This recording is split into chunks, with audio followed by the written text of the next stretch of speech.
2021년 제1기 안식일학교 작년 교과 이사야. 이번 교과의 저자는 앤드류스 대학교 신학대학원에서 구약을 가르치고 있는 로이 게인 박사입니다. 교과 총론입니다. 내 백성을 위로하라. 우리는 이사야의 글이 정말 감동적이고 시적이며 설득력이 있다는 것을 안다. 하지만 이사야라는 인물과 그 당시의 세계에 대해서 얼마나 알고 있는가? 잔인한 아수르 제국의 권세가 정점에 이르자 결정적인 위기가 찾아왔다. 그러나 선택받은 유다 백성의 도덕적인 침체가 더 심각했다. 거리에는 사치와 빈곤이 혼재했다. 부를 위해서든 생존을 위해서든 어떤 이들은 헛된 행복에 도취되어 있는 반면에 어떤 이들은 절망 속에서 시들어갔다. 이사야는 남은 무리로 하여금 현실을 부인하지 않고 직시하게 함으로써 자기 민족의 정체성을 보존하려고 노력했고, 그들에게 이스라엘의 거룩하신 분이시오, 천지의 창조주시오, 그들을 이름으로 아시는 분이시오, 그들이 순종하고 청종하기만 하면 환난에서 건지시겠다고 약속하시는 분이신 하나님을 바라보라고 호소했다. 우리는 이번 기 교과에서 이사야라는 인물과 그의 글, 그 당시의 상황, 그가 처했던 곤경을 살펴볼 것이다.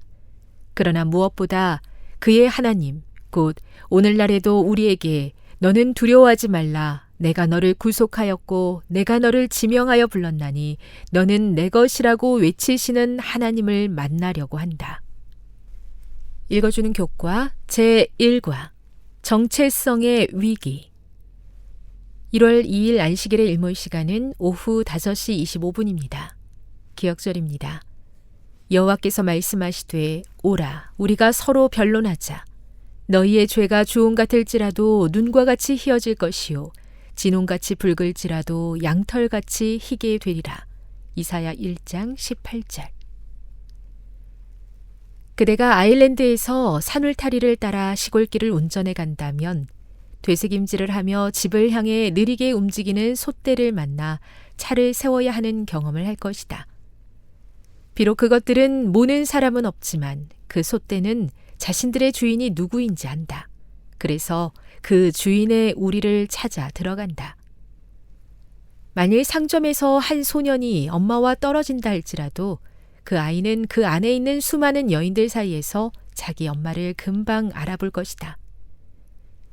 슬프게도 유대인들은 아일랜드의 솥대 또는 엄마를 놓친 소년과 달리 자신들이 하늘 아버지이신 여호와께 속해 있다는 사실을 잊어버렸다. 그리하여 언약의 백성이라는 그들의 진정한 정체성을 상실하고 말았다. 내가 자식을 양육하였거늘 그들이 나를 거역하였도다. 소는 그 임자를 알고 나귀는 그 주인의 구유를 알건만은 이스라엘은 알지 못하고 나의 백성은 깨닫지 못하는도다 하셨도다. 이사야 1장 2에서 3절. 이번 주에 우리는 당신의 백성을 자신에게로 돌이키시는 하나님의 사역에 대해 살펴보려고 한다. 학습 목표입니다. 깨닫기. 하나님과의 실질적인 관계에서 멀어진 유다 백성의 영적인 실상을 이해한다. 느끼기. 우리를 포기하지 않고 설득하시는 하나님의 노력에 감동한다. 행하기. 하나님의 은혜를 받아들이고 성령의 음성에 순종하기로 결심한다. 다음의 내용을 안교 소그룹 시간에 함께 토의해 보십시오. 1. 집에서 애완동물을 키워본 적이 있습니까? 그것들은 주인을 얼마나 잘 알아봅니까? 2. 하나님은 그분의 자녀인 유다 백성에게 느낀 실망감을 어떻게 표현하셨습니까? 3. 하나님은 그들이 드리는 제사와 예배를 어떻게 평가하셨습니까? 4. 하나님이 죄를 지은 우리와 계속 대화하시려는 이유는 무엇이라고 생각합니까? 5. 하나님이 우리에게 기울이시는 노력에 비했을 때 우리는 그분께 어떤 결실을 드립니까? 6. 현재 우리의 영적인 상태는 어떻습니까? 우리는 이사야 1장의 기별에 대해 어떻게 반응해야 합니까? 결론입니다. 이사야서는 백성의 반역에 대한 하나님의 불쾌한 심정을 표현합니다. 그러나 그 기별의 밑바탕에는 소망이 짙게 깔려 있습니다. 이사야의 이름의 뜻은 여호와는 구원이시다입니다. 하나님은 승리하실 것입니다. 그러므로 그분과 함께함으로 살기를 택하든지 그분께 반역함으로 멸망하든지 선택은 우리의 몫입니다.